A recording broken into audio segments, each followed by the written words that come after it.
Sud Radio Parlons Vrai chez Bourdin, 10h30, 12h30, Jean-Jacques Bourdin. Tous les jours entre 11h et midi, débat sur l'antenne de Sud Radio autour d'un sujet d'actualité. Hier, nous étions sur la fin de vie. Aujourd'hui, nous changeons complètement de sujet puisque nous allons parler de la richesse au sens large du mot.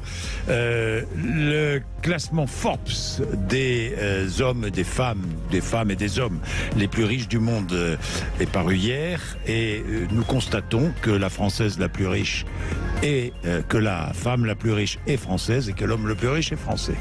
Voilà.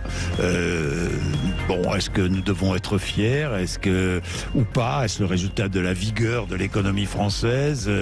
Ce sont des questions que nous allons nous poser avec tous nos invités.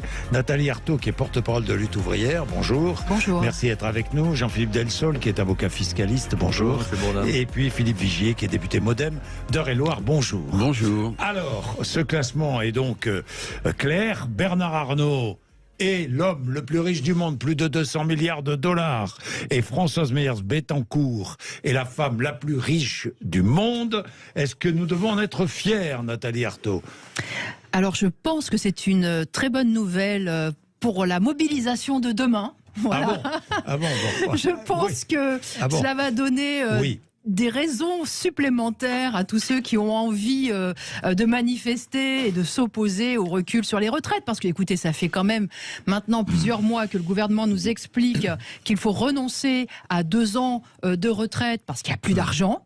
Parce que vraiment, on est dans une crise, parce que on est dans une impasse. Voilà, c'est impossible de trouver de quoi payer les pensions, etc. Et puis là, on voit que, en effet, à un sommet, il y a de l'argent, mais c'est à un niveau incroyable parce que vous avez cité les chiffres. Oui. Mais 200 milliards de dollars pour une grande famille, Bernard Arnault, cela signifie quand même qu'il y a quelques 140 pays dans le monde dont la richesse est inférieure. Donc, vous vous rendez compte, c'est astronomique. D'ailleurs, est-ce que ça encore... On en perd, en effet... Je poserai la question, est-ce que ça a encore une signification, justement? Qu'en pensez-vous? On doit être fier de cela, Jean-Philippe Delsol? On doit s'en réjouir. On doit s'en réjouir, oui, vraiment? Mais oui, parce que ça prouve que on peut encore entreprendre en France, innover et faire fortune. Alors, moi, je m'en réjouis. Et je pense que le vrai problème, et le vrai problème de Mme Marteau, mais le vrai problème des Français, c'est qu'en fait, chez eux, au lieu de se dire c'est formidable, on va essayer de faire pareil, on a des chances, nous aussi, on a tous des chances, parce qu'il n'est pas parti de grand-chose, finalement. Oh non, oh non. Non, il n'a pas hérité. Il n'a pas hérité. Ah bon Il est quand même juste né. Oui, de très bonne famille. Mais il n'a pas... Il n'a pas hérité d'une fortune. Il n'a pas hérité d'une fortune. D'une fortune on pourra y revenir, mais enfin, c'est une très bonne famille. Donc son père dans le BTP. Je vous ai laissé parler, madame. Avec, vous avez laissé parler. Oui, mais enfin, voilà. Exprimons-nous. Oui, d'accord. Donc, ce que je dis simplement, c'est que ici, voilà, on est tout de suite jaloux et on se dit tiens, demain, on va pouvoir manifester contre lui.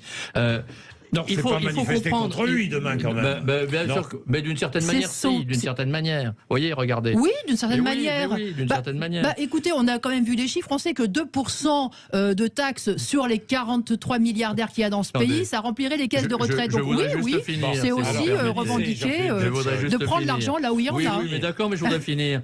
Et je dis simplement d'abord que sa fortune, qui est énorme, elle est d'abord pour la grande presque la totalité, une grande partie, constituée d'actions de société qui ne sont pas disponibles. Et les actions des sociétés, ça évolue en fonction de la bourse et de la bourse. C'est pour ça que je disais tout à l'heure, quelle signification. Donc en réalité, ça veut simplement dire que, voilà, aujourd'hui, on peut entreprendre au niveau mondial à partir de la France. Parce que sa fortune, elle n'est pas qu'en France. Il a, dans le luxe, c'est son domaine, construit partout dans le monde. Mais... si vous voulez, moi je préfère la mentalité qui est encore celle, peut-être de moins en moins d'ailleurs, mais encore celle des États-Unis, et c'est pour ça qu'ils rebondissent, qui, au lieu de dire on est jaloux, disent ah ben on admire, et ça veut dire qu'on a tous notre chance. Donc, oui, sauf qu'on taxe aux États-Unis maintenant plus qu'avant, et notamment les plus riches. Alors on taxe les plus... Vous, fiscalistes, oui. Oui. Oui, on les taxe plus qu'avant, c'est vrai.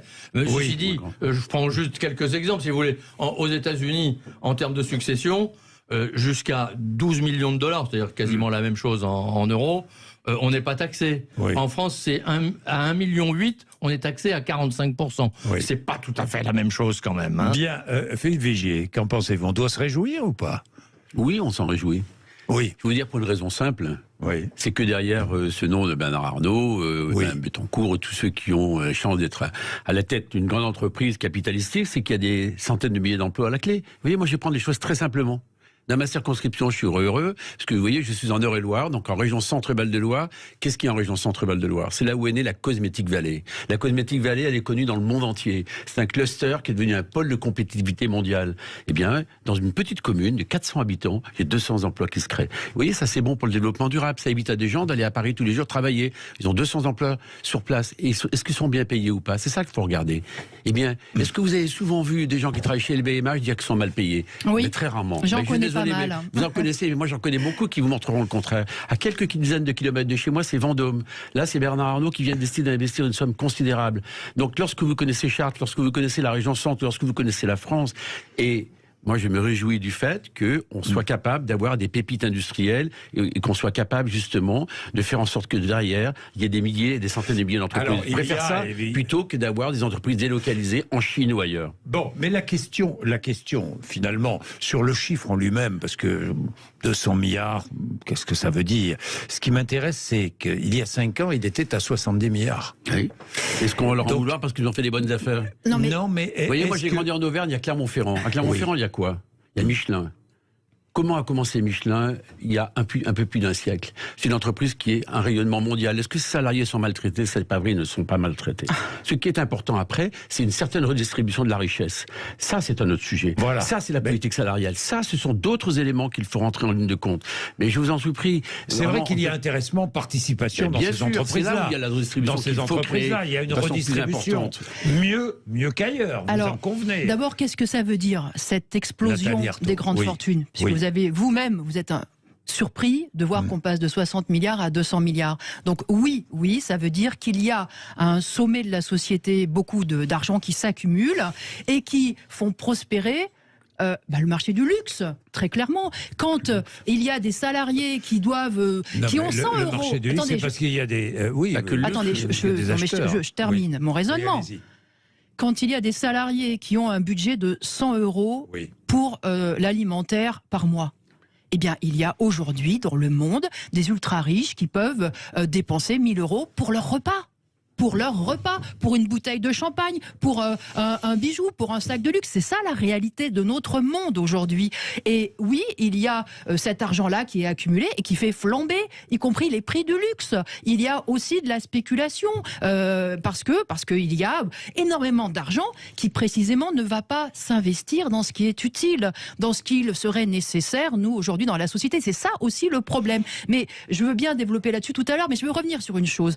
Moi, je peux vous dire que quand j'entends LVMH 14 milliards de profits, quand j'entends L'Oréal 10 milliards, j'ai plus le chiffre en tête, ça ne me réjouit pas parce que je pense aux salariés qu'il y a derrière. Je pense à l'intérimaire. Les salariés, ils sont où, madame? Ils sont dans les entreprises qui sont créées. Pardonnez-moi, mais non, mais attendez, c'est un véritable débat. Non, je ne me laisse pas interrompre parce que vous avez développé jusqu'au bout votre raisonnement. Mais moi, je pense aux sous-traitants. Et je sais que oui, à LVMH, je suis désolée, mais il y a eu une grève en février dernier dans la maroquinerie, dans 3 entreprises à Asnières, Sarras, Issoudun.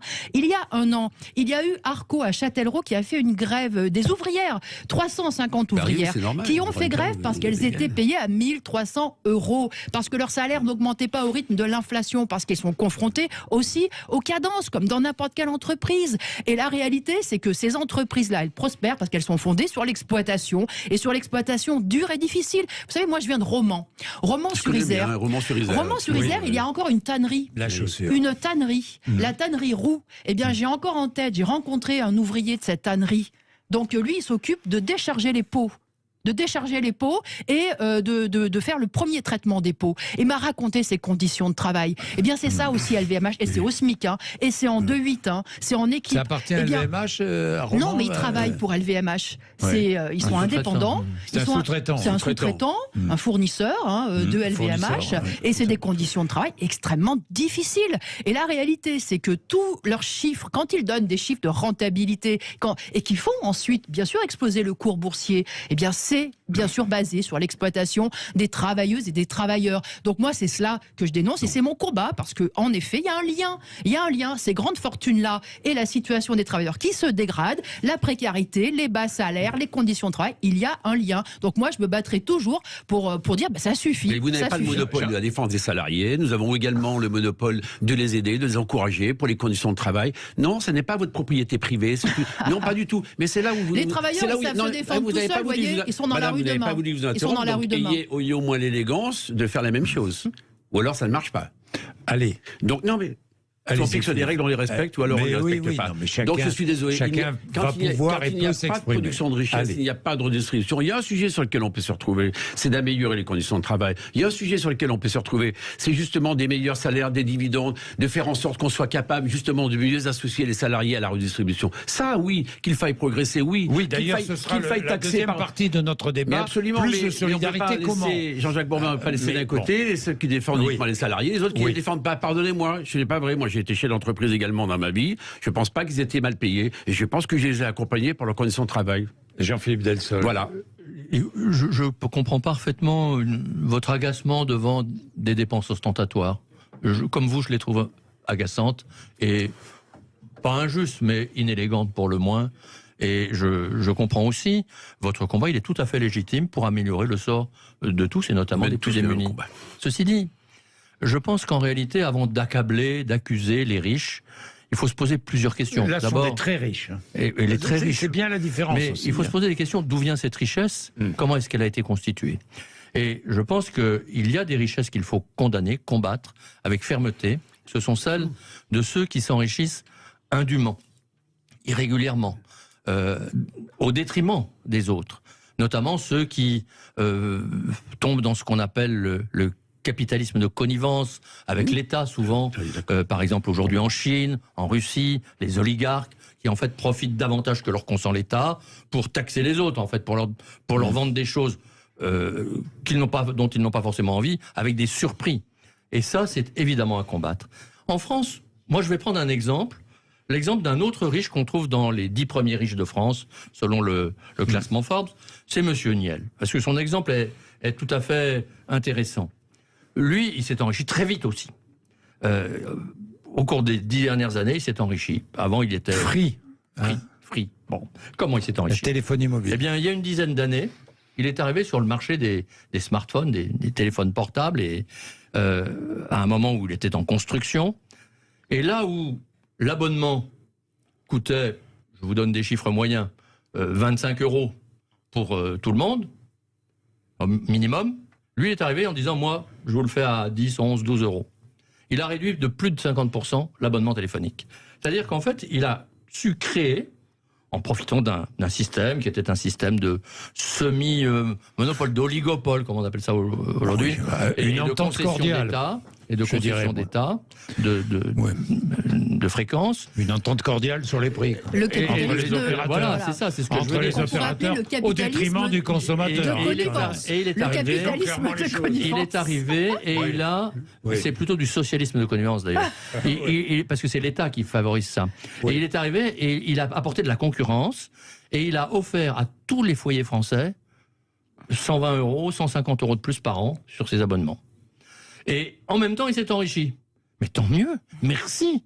Moi, on peut être pour ou contre M. Niel, c'est pas le problème. Je trouve que ce qu'il a fait, c'est dans l'intérêt de tous. Et si c'est enrichi en plus, mais tant mieux. En quoi ça peut vous gêner ? Parce que si on lui avait interdit de s'enrichir, même si les capitalistes, comme vous les appelez, ne font pas leur job que pour l'argent, mais ils le font aussi pour l'argent. Ah, quand même, un petit peu. Un peu quand même. C'est pas du tout un critère déterminant pour beaucoup d'entre eux. Ah, d'accord. Mais, ben non, si vous voulez, un monsieur Buffet qui a donné au cours de sa vie 51 milliards à des associations caritatives, manifestement l'argent n'est pas tout pour lui, vous voyez. Donc moi, en fait, qu'en proportion, non, je ne vous ai pas coupé, madame. Je ne vous ai pas coupé, donc je parlerai tant que j'aurai la parole. Et je vais terminer, s'il vous plaît. Merci. Non, mais vous n'avez pas tous les droits, vous voyez. Donc je termine très rapidement en disant que voilà, il faut être, j'allais dire, intelligent dans l'approche et comprendre que s'il n'y avait pas cette incitation à s'enrichir en créant, eh bien peut-être que nous aurions beaucoup moins d'avantages. D'ailleurs, les pays socialistes nous l'ont démontré. Bien. Allez, 11h18, petite pause. Ensuite, nous continuons ce débat. Chacun va pouvoir s'exprimer. Ne vous inquiétez pas. Nous n'allons pas nous essayer de pas trop nous interrompre pour essayer d'expliquer aux auditeurs le point de vue des uns et des autres et surtout de leur permettre de réfléchir à tout cela.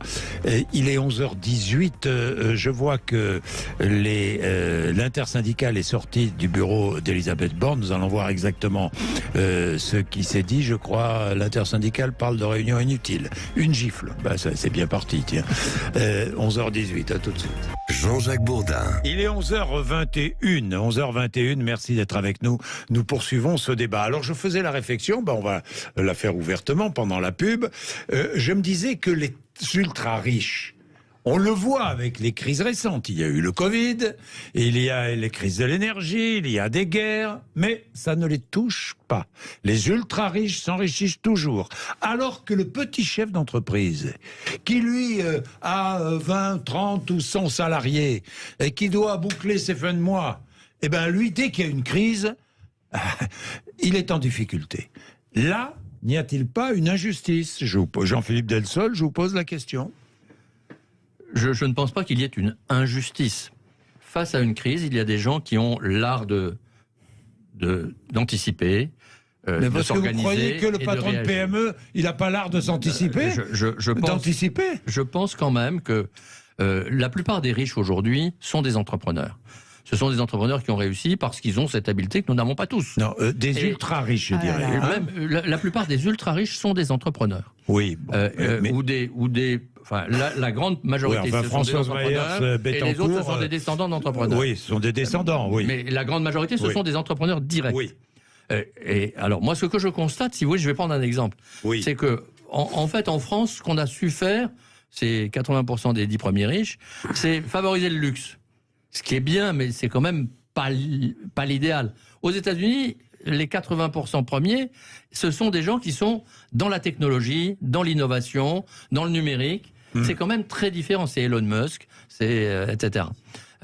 Et donc, en fait, ces gens-là, eh bien, ils ont effectivement le sens de l'avenir. C'est pour ça qu'ils ont réussi mieux que les autres. Et donc, ils savent mieux que les autres surfer sur les crises. Tant mieux. On a besoin de gens qui savent nous mener, nous donner des directions, parce que tout le monde n'en est pas capable. Oui, mais vous ne répondez pas à ma question. N'y a-t-il pas une injustice? Vous dites qu'il n'y a pas d'injustice. Moi, je dis il y a injustice. Qu'en pensez-vous? Moi, je trouve qu'il y a injustice, oui. Oui, il y a injustice. Il y a injustice parce qu'en fait, on s'aperçoit dans les crises, moi je vous dis très simplement les choses, dans ma circonscription ce week-end, on m'a parlé de pouvoir d'achat. On m'a pas beaucoup parlé des retraites, on m'a parlé du pouvoir d'achat. C'est comment je boucle. Mais le fond du débat aujourd'hui, c'est le coût de la vie. C'est le coût de la vie. Mais c'est le coût de la vie qui explose, et ça, il faut le reconnaître. C'est un vrai sujet. Pour ça, vous voyez, c'est quelque chose que nous portons à l'Assemblée avec Jean-Paul Maty, le président de groupe, sur le partage de la valeur. C'est-à-dire qu'il y a eu des super dividendes. Et il faut reconnaître que dans cette crise de l'énergie, qu'on la connaît, mais dans l'alimentaire aussi, Madame Artaud, il y a des entreprises qui se sont enrichies de façon, pour moi, excessive. Et avec quelque part un niveau d'indécence. D'ailleurs, je permets de vous rappeler que dans les dispositifs gouvernementaux, vous savez, des différents boucliers qu'on a mis en place, on va quand même taxer une partie de ces entreprises. Il y a un sujet majeur, c'est que le travail, il faut mieux le rémunérer. Vous savez, ce débat sur le partage de la valeur, il est transversal sur les familles politiques et sur tous les courants de pensée. Parce que il y a des montages financiers qui existent sur les ultra-riches, et grâce à certains montages financiers, vous ne direz pas le contraire, ils sont beaucoup plus protégés que ne sont le petit artisan du coin, la petite entreprise, le petit patron de PME, et ça, c'est la qui vérité. Ne connaît pas l'optimisation fiscale. Je suis d'accord avec vous, il ne connaît pas l'optimisation fiscale, qui est beaucoup plus facile pour les très grands groupes, c'est la vérité. respecter. On ne peut pas dire le contraire. Autant je dis qu'il faut avoir ces grands groupes qui réussissent de manière à pouvoir réinjecter, réindustrialiser, parce que moi j'ai un bassin navigalier qui a énormément souffert, et donc je m'aperçois quand même que heureusement que certaines de ces entreprises sont là pour réinvestir. Pour autant, l'optimisation fiscale, on doit plus la corriger dans ce pays. Oui, on doit plus la corriger, mais alors justement, que faire? Qu'en pensez-vous? Vous pensez qu'il y a une injustice entre... Mais oui, mais pas... Moi, je défends le petit patron de PME. Ici, on défend les petits patrons de PME. Moi... pas que les petits patrons de PME, mais là, je les défends. Qui ont des difficultés pour boucler les fins de mois, qui, dès qu'il y a une crise, sont en difficulté. Les PGE, vous allez voir les PGE dans quelques mois, dans un an ou deux, les conséquences des PGE. Donc, oui, eux aussi trouvent ces ultra riches trop ultra riches et pensent qu'il y a une injustice et pensent qu'ils ne sont pas suffisamment, qu'ils ne contribuent pas suffisamment, ce qui n'est pas pareil. Je ne veux pas parler de taxation, qu'ils ne contribuent pas suffisamment à la richesse du pays indirectement, et du moins qu'ils ne contribuent pas à une égalité, une meilleure égalité de la richesse. Moi, je pense qu'il n'y a pas de justice dans cette société capitaliste. Oui, parce que vous êtes anticapitaliste, c'est pour ça que vous pensez cela. Parce que cette société, elle est basée sur l'exploitation du travail. Tout à l'heure, on a discuté d'où viennent les richesses. Mais les richesses, elles viennent des salariés, des travailleurs. Il n'y aurait pas de richesse sans les ouvriers, sans les employés, sans les éboueurs qui ramassent les ordures. Ni sans les patrons. Eh bien, moi, ça, je ne le crois pas. Je pense Vous pensez qu'il ne faut pas de patron? Moi, je pense qu'il faudrait décider collectivement de où on met les capitaux qui existent dans la société, où on met les moyens de production qui existent dans la société. Et par ailleurs, ce que je pense, c'est que, oui, bien sûr qu'il y a un gouffre. Un gouffre qui sépare les petits patrons, il y a un gouffre qui sépare les artisans, les commerçants, qui sépare les entrepreneurs, les petits entrepreneurs, et Bernard Arnault, Bettencourt, ces ultra-riches. Il y a un gouffre parce que eux ne sont pas des entrepreneurs, ce sont des financiers.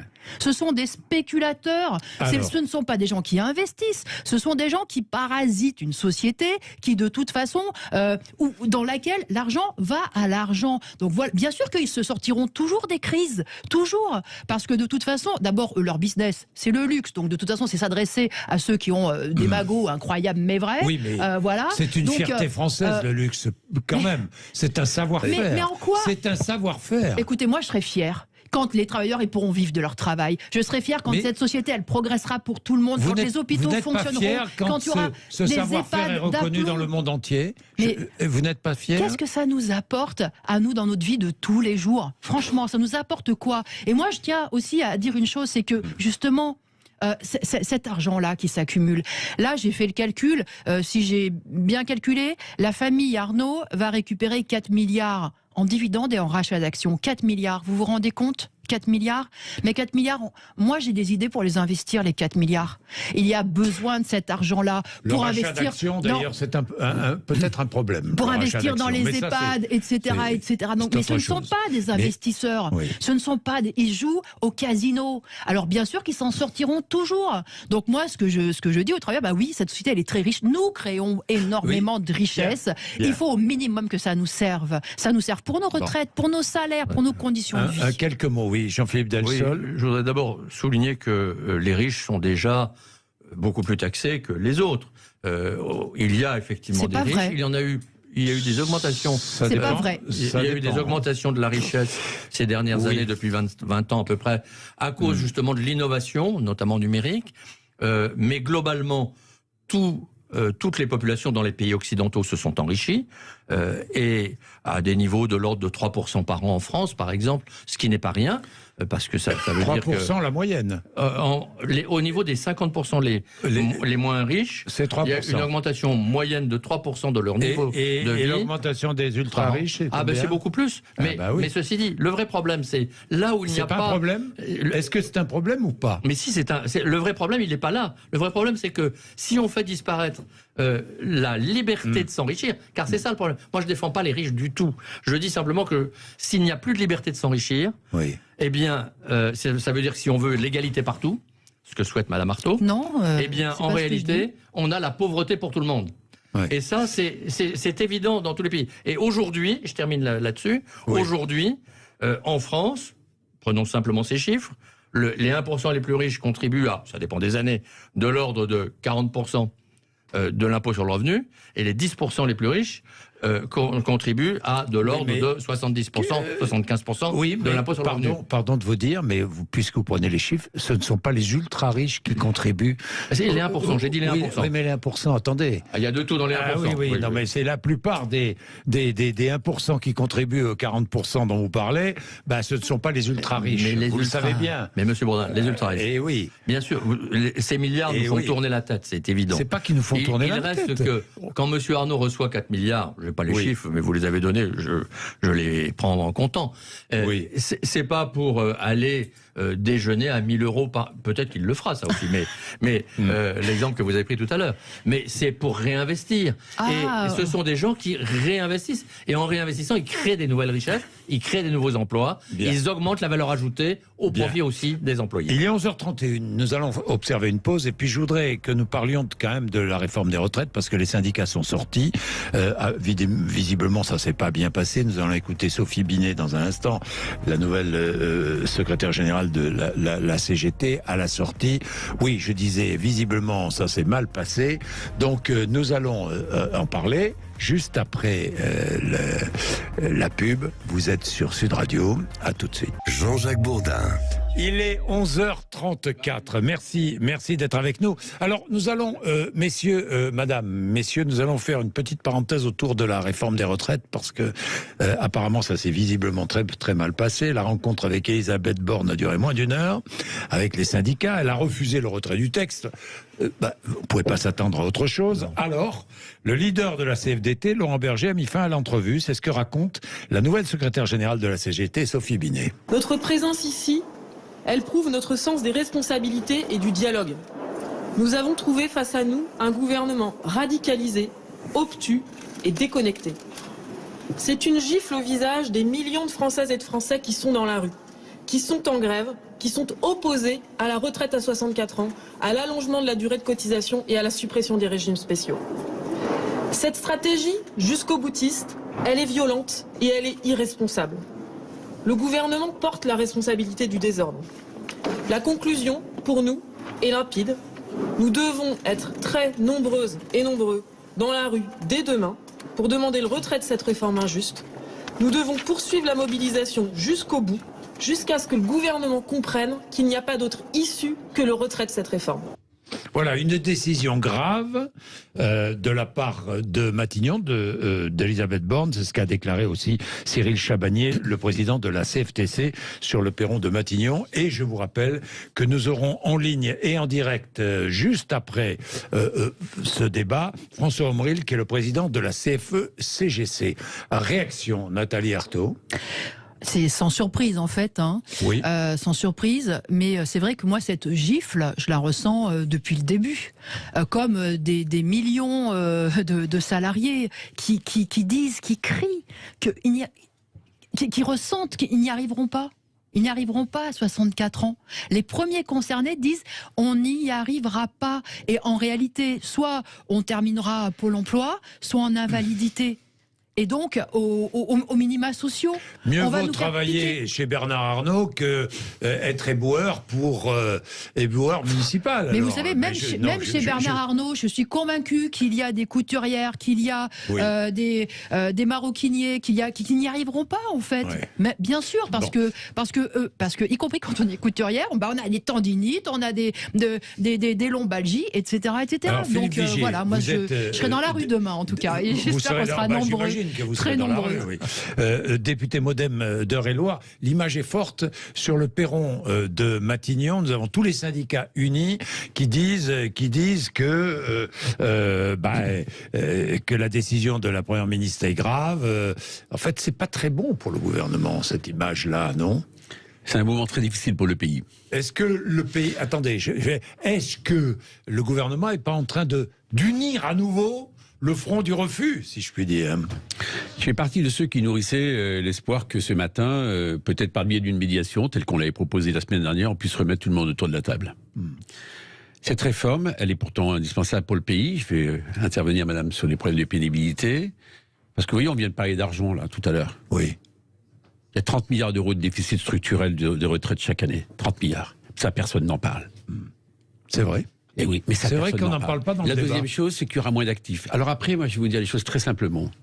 Bien sûr, il y a des gens qui ne pourront pas à 64 ans. D'abord, la réforme, c'est pas tout le monde à 64 ans. C'est 6 Français sur 10 qui sont concernés. 6 sur 10. Donc, il y a déjà 4 sur 10 qui échappent à tout cela.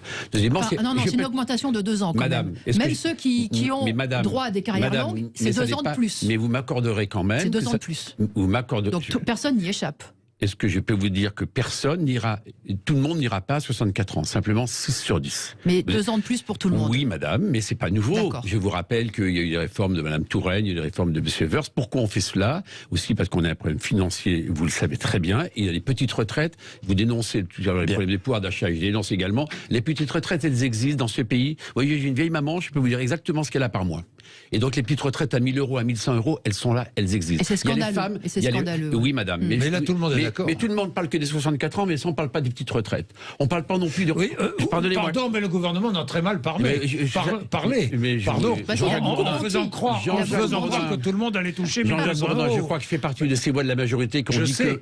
Je l'ai dit et je le répète, on a été très mauvais sur la communication. Deuxième sujet, que je regrette, c'est qu'on ne se mette pas autour de la table, parce que le sujet de la pénibilité que vous évoquez à juste titre. Oui. Il y a des métiers extrêmement difficiles pour lesquels on sait qu'ils ne pourront pas arriver à 64 ans.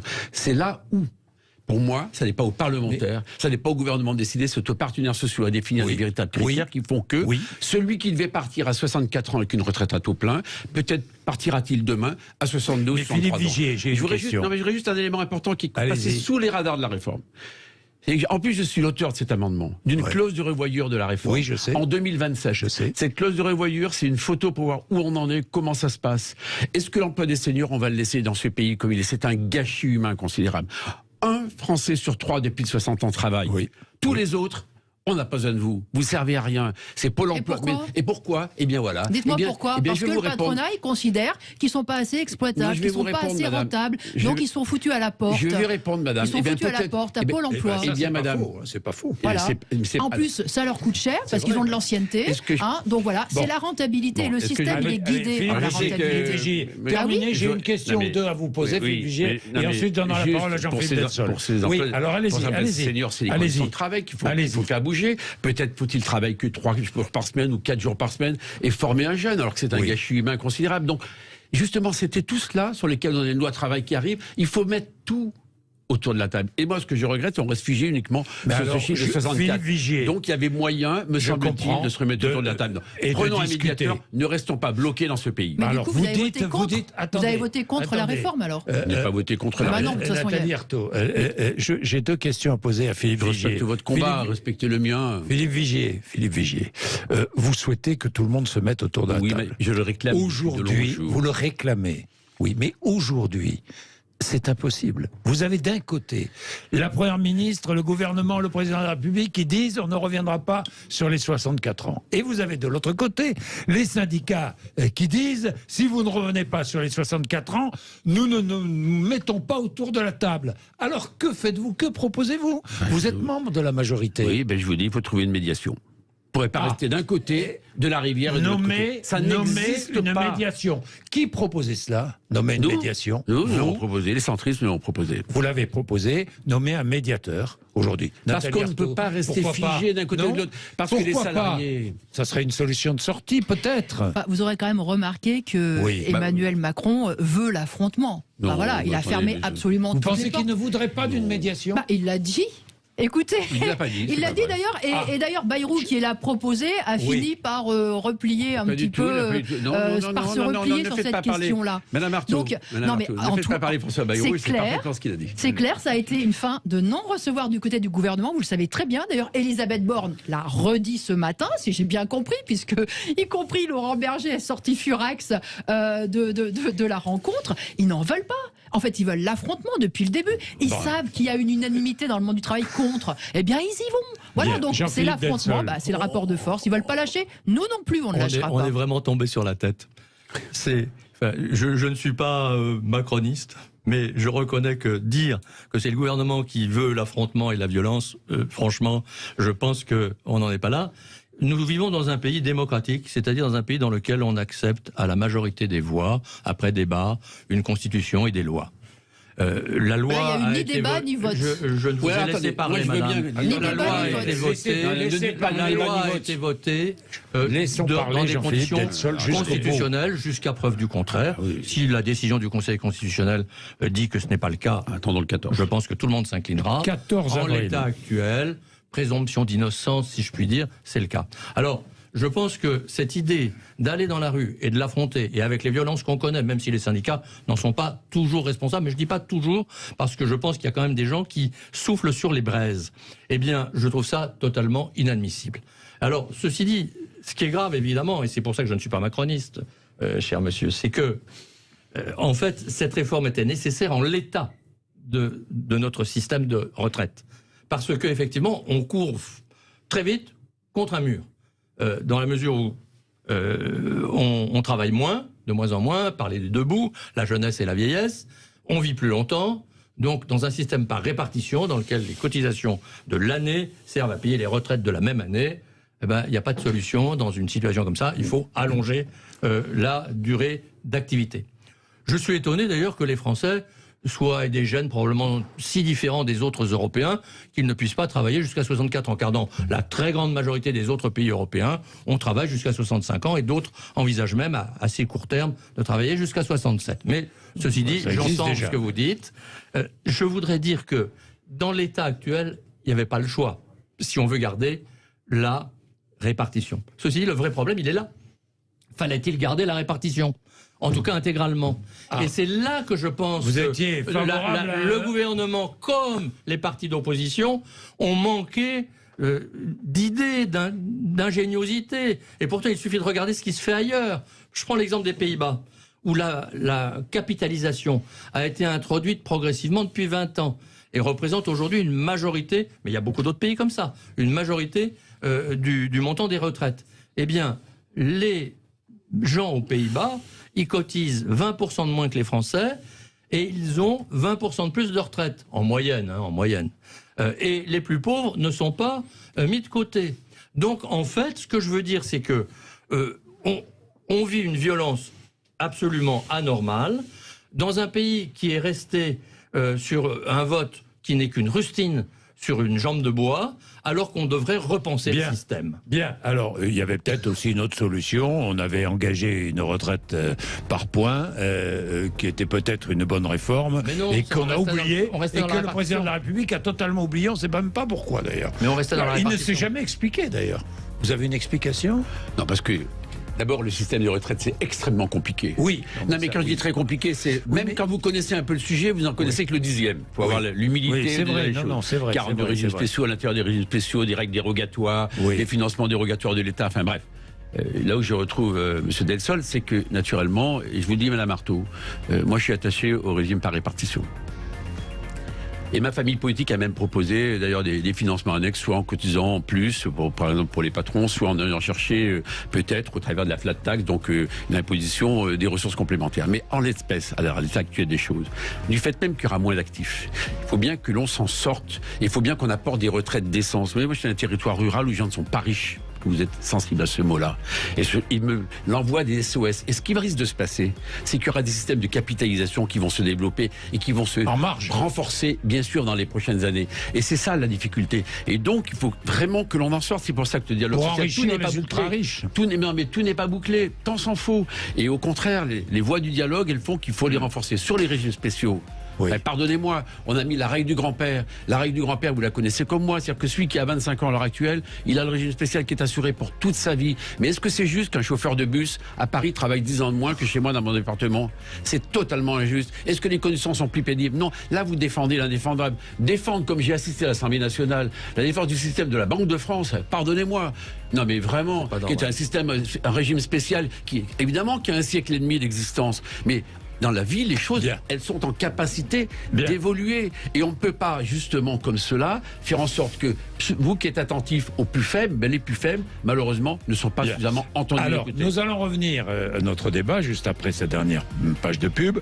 Comment faire pour essayer d'améliorer la répartition des richesses, puisque c'était l'objet du débat, hein, les ultra-riches au départ. Nous allons voir, chacun va défendre ses solutions. Il est 11h48. Jean-Jacques Bourdin. Il est 11h51, midi moins 10. Alors, quelle solution pour essayer de trouver, je ne sais pas, une meilleure répartition des richesses? Vous avez des solutions, Jean-Philippe? Ah oui, j'en ai. Ah bon, allez-y, lesquelles? J'ai des solutions. Tout est compliqué, mais assez simple à énoncer. Allez-y. Et que je vais lier au problème des retraites qu'on évoquait. Allez. La retraite par capitalisation, ça veut dire que les gens cotisent sur la durée complète de la vie. Donc, en fait, sur 40 ans, il n'y a pas de risque de fluctuation majeure quand on aplanit. Et cet argent, il peut être placé dans les entreprises. C'est-à-dire qu'il peut, en fait, faire participer tout le monde, tous ceux qui cotisent, à la richesse des entreprises. Et en même temps, ça permet de réduire les cotisations sensiblement et d'augmenter les retraites. Réduire les cotisations, c'est augmenter le pouvoir d'achat des gens. Je vous donne 2 chiffres. En France, le coût des retraites, c'est 14% du PIB, de la production de richesse de la France. 324 milliards. À l'étranger, en moyenne dans l'OCDE, dans les pays riches, si vous voulez... je vais prendre la moyenne dans l'Europe, c'est encore mieux. Parce que l'OCDE, il y a des pays un peu plus pauvres. Bon, la moyenne en Europe, 10%. C'est 11,5%. Oui, 3%. Vous êtes d'accord? Bon. C'est-à-dire que c'est 2 points et demi, parce que ça dépend des calculs, de moins sur la richesse globale. C'est 20% de moins des cotisations. Redonner 20% des cotisations aux Français, c'est leur donner 5% de leur salaire. On pourrait, selon vous, baisser les cotisations. Mais bien 20%. sûr, et en même temps faire participer les gens à la richesse des entreprises pour que leur retraite soit meilleure. Et ça, évidemment, il faut le faire dans le long terme, progressivement. Vous êtes d'accord avec cette solution? Non, j'ai une différence avec vous, je ne suis pas d'accord. Je vais vous dire pourquoi. Vous avez le droit. Non, mais je vais vous dire pourquoi. Parce que quand vous baissez les cotisations, vous diminuez par définition le budget de la sécurité sociale et de l'ensemble des segments. Le budget. Pardonnez-moi. Oui, mais si vous voulez diminuer les cotisations retraite, vous faites quoi? Vous donnez du pouvoir d'achat aux retraités, on est d'accord.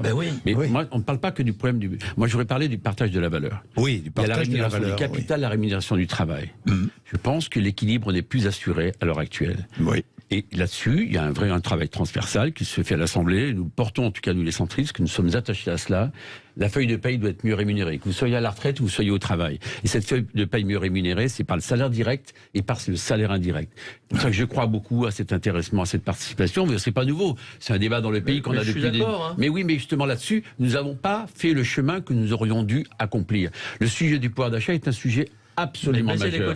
Et accordez-moi que lorsque vous avez des entreprises qui, par exemple, ont eu des explosions de dividendes ces dernières années, elles devraient être plus taxées. C'est pour ça que nous proposons une taxation sur les super dividendes, de manière à ce que si, par exemple, vous avez une explosion ou lorsque cette augmentation est de plus de 20% par rapport à ce qu'on a connu sur la médiane des 2 ou 3 dernières années, c'est quelque part, il y a eu un élément... Et les profits de la crise? Et ceux qui profitent de la crise pour l'énergie, mais pour d'autres domaines. Vous savez, moi je pense, on a tout à l'heure parlé des petits industriels, j'ai plein d'industriels qui m'ont sensibilisé, des boulangers, des artisans, qui m'ont dit, voilà, ma facture, elle passe de 20 à 60 000 euros, comment je fais? Je suis même allé un jour dans un village de ma circonscription, voir avec le boulanger comment on allait calculer le prix de la baguette, voir s'il était acceptable par l'usager, parce qu'il était devant un mur, le mur de l'énergie. Mais aujourd'hui, c'est l'énergie, demain, ce sont les matières premières. Regardez sur les marchés publics, on voit que tout est en train d'exploser, notamment en matière de construction, des bâtiments, travaux publics. Donc, ce partage de la valeur, c'est un sujet qu'on ne peut plus écarter. La rémunération du capital ne peut pas être au même niveau que la rémunération du travail. Il fallait peut-être d'ailleurs passer par là avant d'engager la réforme des retraites, entre nous. Mais Jean-Jacques Bourdin, on pouvait le faire en tout cas en même temps, pardonnez-moi, tout à l'heure j'ai fait une sorte d'allusion en expliquant qu'on pouvait au lieu de se formaliser totalement, et de se concentrer uniquement sur cette réforme des retraites. Parce qu'on a commis une erreur. L'erreur, c'est d'avoir coupé le texte des retraites et du travail alors que tout est lié. Moi, je suis frappé par ce que vous dites, parce que vous dites il y a des super profits, il y a des profiteurs de cette crise qui font les poches à la population, aux travailleurs, y compris aux plus petites entreprises, qui nous font payer finalement avec cette inflation dont ils profitent parce qu'ils augmentent leurs marges. Ils nous font payer un impôt. un impôt caché en fait, qui ne dit pas son nom, mais c'est un impôt qu'on paye au travers de cette inflation, de ce mur-là de l'énergie. Donc vous dénoncez cela. Vous dénoncez le fait que les salaires ne suivent pas les prix, qu'il y a un pouvoir d'achat trop faible, qu'il y a des trop petits salaires, etc. Mais vous faites partie de la majorité. Alors qu'est-ce que vous faites, hein? Alors moi, ce que je dis aux travailleurs qui nous écoutent, c'est que voilà, les beaux discours, on en a. Et on en a aussi du côté de la majorité. Mais la réalité, c'est que les augmentations de salaire et les augmentations de salaire, juste pour préserver son pouvoir d'achat, c'est-à-dire les augmentations de salaire qui correspondent, qui couvrent le prix de l'inflation, il va falloir aller les chercher nous-mêmes. Les chercher nous-mêmes au travers des grèves, du rapport de force, parce qu'en fait, il n'y a rien qui viendra du côté du gouvernement. Du côté du gouvernement, il y aura des coûts sur les retraites, un recul sur nos droits. Voilà. Donc, merci. Clairement, vous répondre là où Madame Arthaud vite fait, parce que c'est qu'on a 56. Oui. En place plein de dispositifs, plein de boucliers, mais ses amis, la NUPES, les Insoumis et le Rassemblement National, il n'y en a pas un qui a voté tous les dispositifs. On a mis plein d'outils. Savez-vous combien on a injecté? Vous n'avez même pas voté l'indexation des salaires sur les prix. L'indexation des salaires sur les prix, c'est le minimum. C'est la base. Vos amis politiques n'ont jamais voté le moindre des dispositifs que nous avons mis en place depuis plusieurs années. Attention, jamais. Ce ne sont pas les amis politiques. On les connaît, on sait qu'il y a des connivences fortes. Un petit peu, on le reconnaît quand même. C'est un facteur d'objectivité. Je suis en train de parler quand même un membre de la majorité qui a refusé, qui a expliqué qu'il ne fallait pas indexer les salaires sur les prix. Pour les Français, il n'y a pas de bouclier tarifaire pour les Français. Il n'y a pas d'indexation de salaire sur les prix. On ne demande pas la manche. Et je vous rappelle que le SMIC est indexé sur l'inflation. Enfin, je me permets, vous le savez parfaitement. Bien, merci. 11h57. Merci d'être venus nous voir tous les trois. Merci. Vous êtes sur Sud Radio. Allez, nous allons juste après les infos appeler François Omril, qui est le président de la CFE-CGC. Il était dans le bureau d'Elisabeth Borne il y a moins d'une heure. À tout de suite. Merci.